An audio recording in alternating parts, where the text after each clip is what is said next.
This Family Life News podcast is made possible by the support of listeners like you. Next on the 5 o'clock report. New York is denying women the freedom to continue their pregnancies by censoring us. A lot of people don't know 60% of what's sold on Amazon comes from small, medium-sized, independent business owners. If you decide to commit crimes of retail theft, people are watching. I just have a question for you. Will you marry me? Yes. Now, let's go to the newsroom. Good afternoon and welcome to the broadcast. I'm Family Life News anchor Sarah Harnish. Nor'easter incoming. After you fall asleep tonight, half a foot of snow could move in. The National Weather Service has alerts out for nearly every county in New York and Pennsylvania. Meteorologist Liz Jerkowski. Tonight we have the next system coming through. So this system's going to be coming up the coast. It's going to mostly impact the coastal Atlantic states. So we'll see some widespread snow. The further east you are, the more snow may fall. Kevin has details on timing in a few minutes. There's been a huge victory at the U.S. Court of Appeals in New York today. Crisis pregnancy centers across the Empire State will be able to speak about and offer abortion pill reversal while a case brought by Attorney General Tish James plays out. New York is denying women the freedom to continue their pregnancies by censoring us. They're forcing women to follow through with an abortion, even if they don't want to. If these government officials claim to be pro-choice, they should allow women to have the choice to reconsider going through with an abortion. James sued 11 faith-based crisis pregnancy centers across the state last year, saying abortion pill reversal was false and misleading. Lawyers say the decision today is a hopeful sign in protecting life across the Empire State. Statistics show abortion pill reversal has saved more than 7,000 unborn lives and has a 68% success rate for moms that change their mind during a chemical abortion. President Trump had a phone call with Venezuela's president this morning. CBS's Weijia Jiang. The president would not go into details about what they talked about, and he would not even say whether it was a good or bad call. He said it was just a call. But we know also that later today at 5 p.m. Eastern, the president is scheduled to meet with his top aides, military aides, senior administration officials to continue the conversation about options in Venezuela. Luigi Mangione has appeared in a New York court looking to bar evidence from his state trial in the killing of United Healthcare CEO Brian Thompson. Legal analyst Thane Rosenbaum. Mangione is not likely to prevail in these motions, especially with regard to the backpack, given that an insurance executive was murdered on the streets of New York. The Pennsylvania police surely had probable cause to make a warrantless check of Mangione's backpack in search of a gun, which they in fact found. Special Envoy Steve Witkoff is heading to Moscow to meet face-to-face with Russian President Vladimir Putin tomorrow. Ukraine and its European allies have been calling for a revision to the Trump administration's 28-point peace plan that would see Ukraine give up territory and renounce joining NATO. CBS's Holly Williams says as negotiations continue, so do Russian attacks on Ukraine. Russian missiles rained down on Ukraine's capital, Kyiv, this past weekend, sending people underground for shelter to the city's subway system. West Virginia's governor today gave an update on the National Guardsmen who survived last week's attack in Washington, D.C. The family's going through a very difficult situation right now as Andrew fights to survive. There are new questions about the suspect from Afghanistan who had been struggling with mental health issues. Homeland Security Secretary Kristi Noem says the suspect, Ramanullah Lockenwall, was likely radicalized after he came to the U.S. We believe he was radicalized since he's been here in this country. CBS's Nicole Skenga says warning signs were there about the suspect. Emails sent by a concerned caseworker assigned to Afghan families described Lockenwall as alternating between manic episodes and spending most of his time for weeks on end in his darkened bedroom, not speaking to anyone, not even his wife and kids. kids. And Cyber Monday is in full swing, and it could prove to go quite well after an encouraging Black Friday. The shopping is keeping employees at an Amazon fulfillment center in Gates, outside Rochester, New York, extra busy. A lot of people don't know 60% of what's sold on Amazon comes from small, medium-sized independent business owners. And around the holidays, that's huge. Black Friday raked in a record $11.8 billion, up 9% from last year. Reuters reports 50% of shoppers say they're now using AI to find the best deals and get gift ideas, and it's leading to more spending. Let's say I'm a little bit overwhelmed at which plushie I want to get my 10-year-old nephew. Well, I can ask ChatGPT and say, hey, I'm looking to buy a really cute toy for my 10-year-old nephew, and it's going to give me some suggestions. At the very bottom, it'll even say Target, and you can shop right in the app on ChatGPT. But AI is getting mixed reviews from some. I talk to ChatGPT like they're a human being, and they respond to me the same way. AI does not know my family as well as I do. Still to come on the 5 o'clock report, eyes on the skies and the storm moving in. Heap aid begins in New York, and Broome County taking retail theft seriously. Those stories after weather. I'm Kevin Williams, and here is your Family Life regional weather forecast for tonight. Mainly cloudy. Snow will arrive in some areas after midnight, low temps upper teens and 20s. Snow tomorrow will taper from the west later in the day, and accumulations of several inches across much of the area. The highest accumulations will be found in the higher elevations of northeast Pennsylvania and the eastern Twin Tiers into the western Catskills. High temperatures tomorrow, upper 20s and 30s. Thank you, Kevin. Checking the stories making news where you live across New York and Pennsylvania. That big nor'easter, all we're thinking about tonight. It just crossed Chicago and Indianapolis. We're going to start feeling it here well after midnight. WNEP meteorologist Kurt Aaron says Scranton area commuters will be brushing off their cars in the morning. Snow starts 2 to 5 a.m. Most of the area, I think 3 to 6. Let's hope we stay in the low end.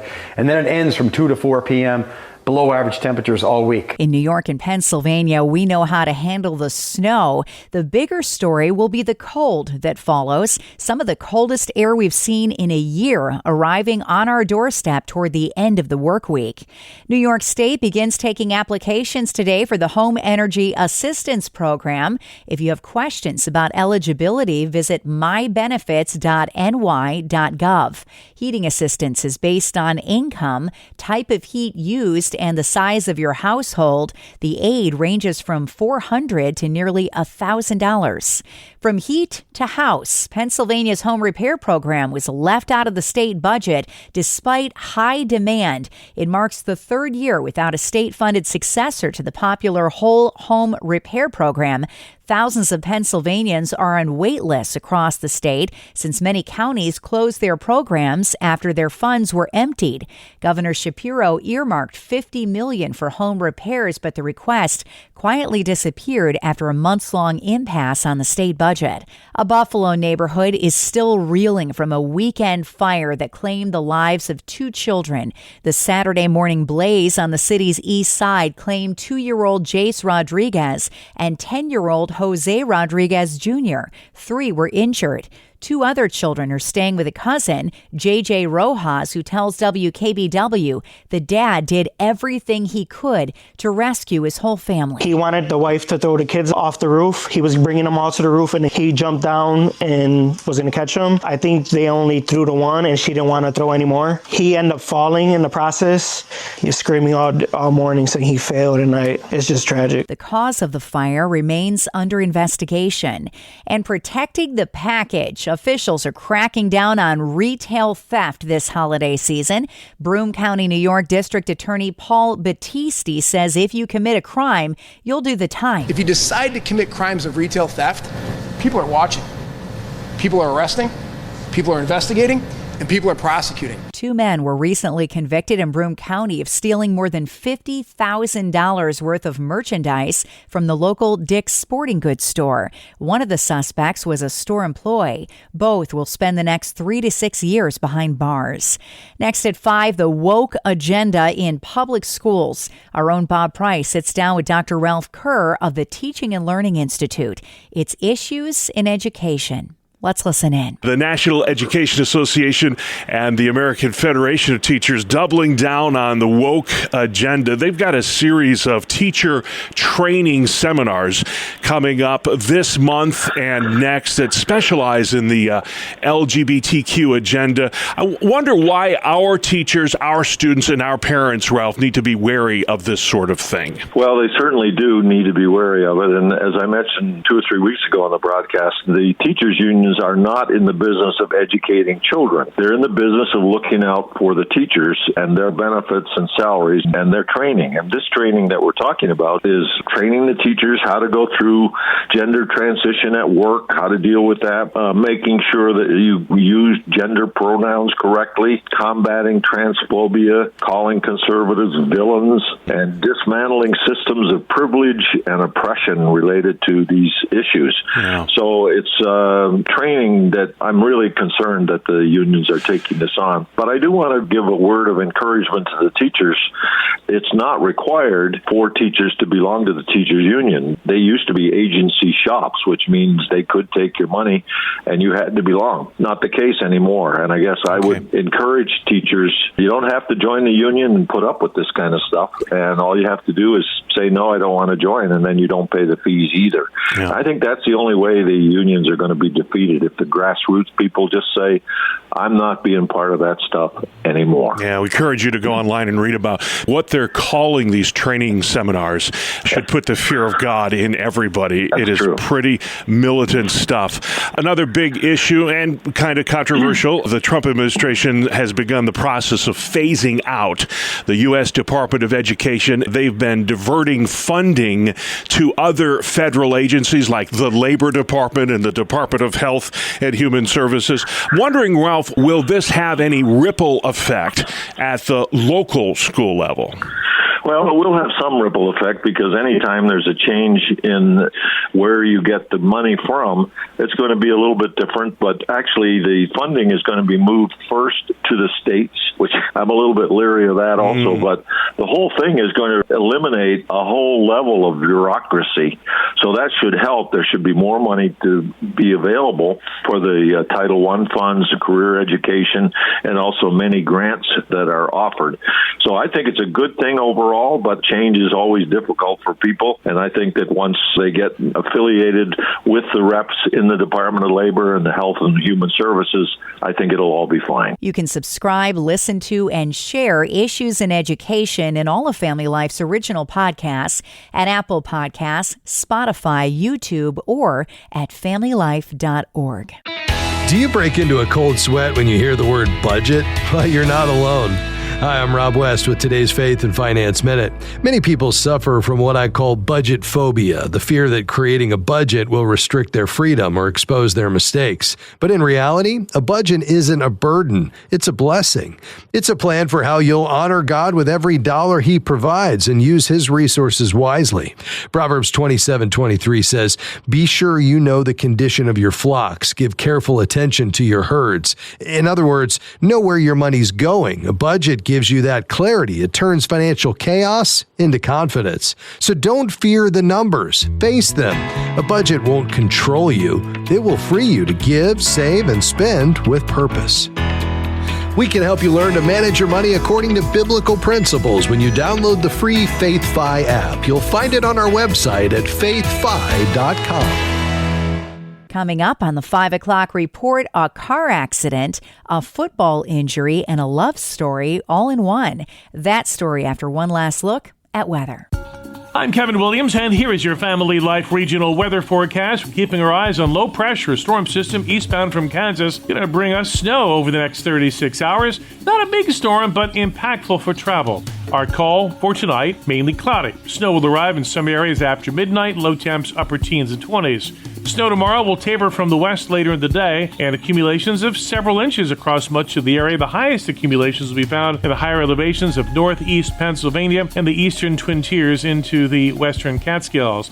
High temperatures tomorrow, upper 20s and 30s. On Wednesday, variably cloudy, flurries, brisk breezes, some local lake snow developing. High temps Wednesday in the 30s. Thank you, Kevin. Finally at 5, few couples meet in such a unique way as Zach and Isabel. In 2018, the Minnesota teenagers arrived in the same hospital 9 days apart. Both were in comas. Zach from a football injury and Isabel from a car accident.